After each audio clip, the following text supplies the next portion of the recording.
company is 30 days from going out of business. That was reportedly Jensen Huang's greeting to new hires, the opening line of the pitch. Not welcome aboard, not here's your parking spot, 30 days from death. And he wasn't saying it as a scare tactic. He genuinely ran the place that way for years. That's the bit that gets me. It was a management philosophy, not a mood. It's such an odd thing to lead with, isn't it? Most founders want you to feel like you've joined a rocket ship. He wants you to feel like the rocket's on fire. I'm Nora Bright, and I'll be honest, I saw that quote and my first instinct was, is that real? Or is that the kind of thing that gets sanded smooth into legend after a company's worth $3 trillion? Fair question to open on. I'm Matteo Silva. I spend most of my life going, right, but where's that actually from? So we'll be doing a bit of that today. And in this case, it's well attested. Employees describe him saying versions of it for decades. Cormac Lowe, hello! And picture the man himself while he says it. Black leather jacket, silver hair, standing on a stage the size of a football pitch in front of a wall of green light, telling 40,000 people the end is always near. That's the image. That's Nvidia. So let's actually own that image, because the company most people met about 2 years ago has been around since, 93? 1993. Founded by Jensen Huang, Chris Malachowski and Curtis Preem. And the famous origin detail. They hashed out the plan in a Denny's. The diner, which I love because Jensen had worked as a dishwasher and a busboy in Denny's as a teenager. So the empire gets sketched out over bottomless coffee in the same chain where he once cleared tables. Wait, is that connection real? Or is that too neat? No, that one holds up. He's told the dishwasher story himself many times. Credits it actually with teaching him work, and the founding at Denny's details in the record. Occasionally the universe hands you a metaphor and you just take it. You take it and you frame it. Let's go back further though, because the leather jacket billionaire on the stage, that's the last 5 minutes of a very long film. Where does he actually start? Taiwan, born in 1963. And here's the part that reframes the whole thing for me. He's sent to the United States as a boy, and he and his brother end up at a boarding school in Kentucky. And not the boarding school you're imagining. This was reportedly a place for troubled kids, rough as anything. And little Jensen, an immigrant boy who barely spoke English, gets assigned a roommate who, as the story goes, couldn't read and was covered in stab wound scars. Oh, hang on, where does that come from? Because that is exactly the kind of vivid detail I'd want nailed down. He's told it himself in interviews. He taught the older boy to read, the boy taught him to lift weights, and Jensen's job at the school was cleaning the toilets. The founder of the most valuable company on earth, scrubbing toilets in Kentucky. And he frames it without a scrap of self-pity, which is the striking thing. He says it was a good experience. That's a very particular kind of person, someone who metabolises hardship into something useful rather than something to complain about. There's a word he uses over and over. The book that came out this year, Take Kim's The Nvidia Way. It's full of these. The phrase is pain and suffering. He thinks pain and suffering build character in a company the way they build it in a person. See, and this is where I get twitchy, Cormac, because that's a lovely story a company tells about itself. We suffered, therefore we're strong. Plenty of firms suffer and just die. That's the correct suspicion. Survivorship bias is doing enormous work in every founder myth ever told. We should hold that thought, because Nvidia genuinely almost died more than once, and the interesting question is whether the suffering caused the strength or just correlated with not yet being dead. Not yet being dead. Put that on the jacket. So he grows up, he's an engineer, Oregon State, then Stanford for a master's, works at chip companies, and then the Denny's plan. What were they actually trying to build in 93? Graphics chips, specifically for the exploding market of PC video games. The idea was that rendering 3D graphics was a specialised job that shouldn't be dumped on the main processor. You want dedicated hardware for it. And their first real product, this is the great near-death story, the NV1, round 95. They made a bet on how to draw shapes. Everybody else, and crucially Microsoft, standardised on drawing everything out of triangles. Nvidia bet on curved surfaces, quadrilaterals. And they bid wrong. Catastrophically, Microsoft's approach won. The NV1 was a commercial disaster, and they'd built their whole architecture around the losing geometry. They had to basically throw it out. They laid off most of the staff, down to a skeleton. And this is where a genuinely gutsy call comes in. They had one shot at a comeback chip, the Reaver 128, and not enough money to build it the normal way, which is make it, test it in silicon, find the bugs, fix it, make it again. That test and fix loop being the expensive part. Fabricating chips is brutally expensive, yes, so they made the decision to skip the physical prototyping. They simulated the chip in software as thoroughly as they could and then sent it straight to manufacturing, betting the entire company that it would work more or less first time. They bought a very early, very pricey simulation system, an emulator to do it. Essentially spent money they didn't have on a machine to let them not waste money they didn't have. That's either genius or the last decision of a doomed company. And it worked. The Reaver 128 sold. It sold in real volume, and it bought them the runway to keep going. So, one for the pain and suffering forge something real column. But not what actually saved them. Not grit, exactly. A shrewd technical bet under pressure. The grit was showing up to make the bet.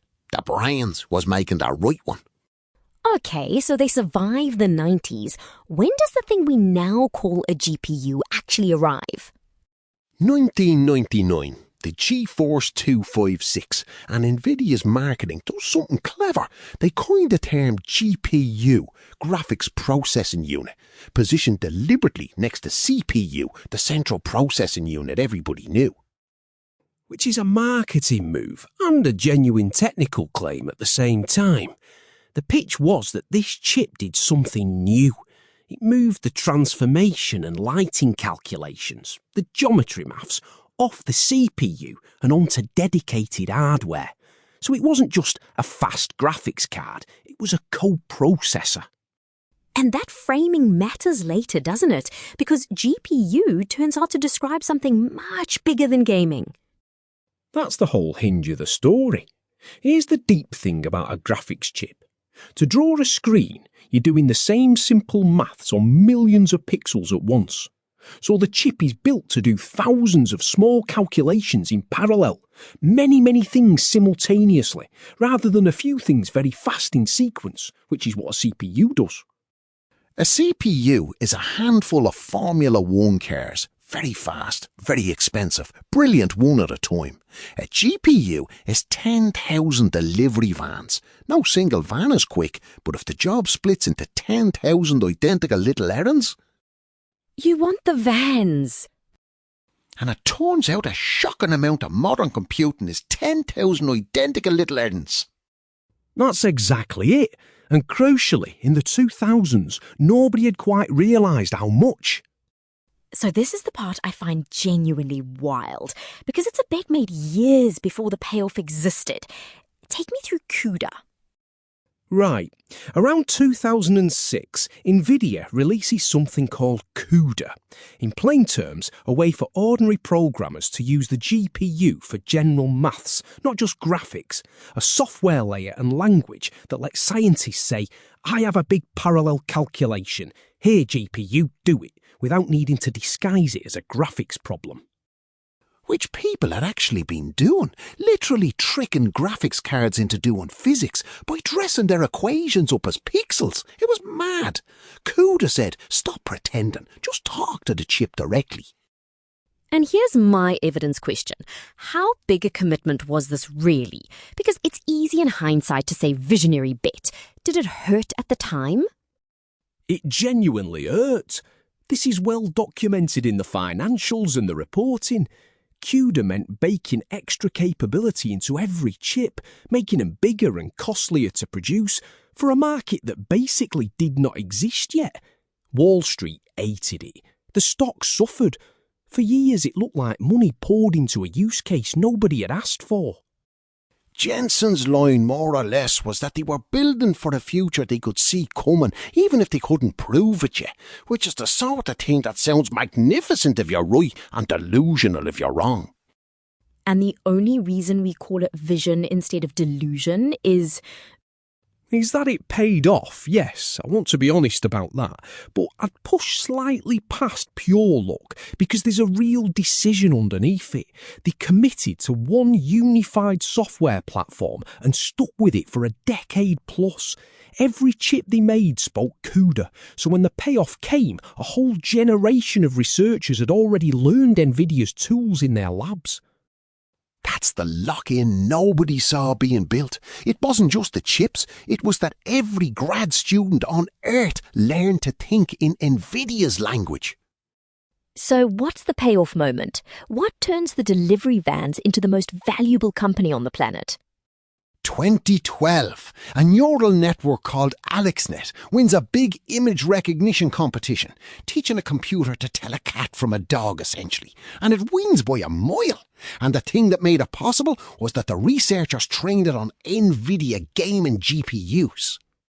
This is the pivot of the entire modern era, and it's worth being precise. The ideas behind these neural networks were decades old. What had been missing was cheap, massive parallel computation to actually train them. And it turned out the exact shape of maths that graphics chips were built for. That same operation millions of times at once. Is the exact maths a neural network needs? Is precisely what training a neural network is. It's a staggering coincidence of shape. Nvidia had spent 20 years building the perfect engine for artificial intelligence while thinking they were in the video game business. And CUDA meant it was ready to use the second people realised. The AI researchers didn't have to wait for new hardware and new software. It was all sitting there. Okay, but I have to ask the deflating question. How much of this is Jensen being a genius, and how much is Nvidia being extraordinarily, cosmically lucky that the cat photo maths match the video game maths? That's the honest central debate, and I don't think you can fully resolve it. My reading, the match itself was luck. Being ready to exploit it was not. Because once he saw AlexNet, Jensen did something decisive. He turned the whole company toward AI, reorganised it, bet everything again. He said something like he saw it as the biggest thing since the beginning of the company and moved like it. The luck was the door opening. He was the one already standing at it with his coat on. The coat being leather, presumably. The coat being leather, always. I want to spend a minute on how he actually manages, because it's genuinely strange for a company this size. It is. The number that stops people. Jensen reportedly has dozens of direct reports, something like 40 plus people reporting straight to him. Most chief executives have 8 or 10. He deliberately runs almost flat. No one-on-ones in the traditional sense. He famously prefers to give feedback in the open, in front of everyone. His view being that if the lesson is useful, everybody should hear it. And if it's embarrassing, well, embarrassment is a form of learning. See, I read that and half of me admires the transparency and half of me thinks that sounds like a place where a bad day happens in public. Both are almost certainly true. And there's another one that comes up. He reportedly reads emails from anyone, deep in the company, short blurts about what they're working on. He wants information travelling to him raw, unpolished, unfiltered by the layers. There's a phrase he uses. He doesn't want the message laundered as it moves up the chain. By the time news travels through 5 managers, it's been dry cleaned into meaninglessness. He wants it with the mud still on. Right, and that connects to the 30 days from dying thing, doesn't it? It's all one philosophy. Kill the comfort, keep the fear, keep the information ugly and honest. It's remarkably consistent, I'll grant it that. Whether it's replicable is another matter. This is a founder who's run one company for over 30 years and has near total authority. You can't just cut and paste 40 direct reports and public feedback into a normal firm and expect it to work. God, no. In most companies, that's not a management style. That's a lawsuit. Mateo's already drafting the disclaimer. I'm simply saying the survivorship bias we flagged at the start applies to the management gospel too. We study his methods because he won. Nobody writes the book about the founder with 40 direct reports whose company vanished. Let's stay in the honest uncertainty register because I think it's the most useful part. What are the real open questions about Nvidia right now, not the fan version? The biggest one is concentration. An enormous share of Nvidia's revenue comes from a small handful of giant customers, the big cloud companies buying chips by the tens of billions.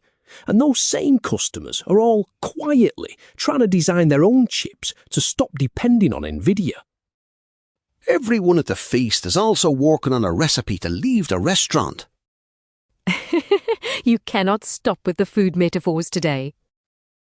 It's a Denny's episode, Nora. I'm committed to the team. But it's the right point. Nvidia's position rests on that software moat, CUDA, the decadal lock-in, far more than on any one chip being fastest. The bet against him is that the moat erodes as rivals and customers build alternatives. And the second debate?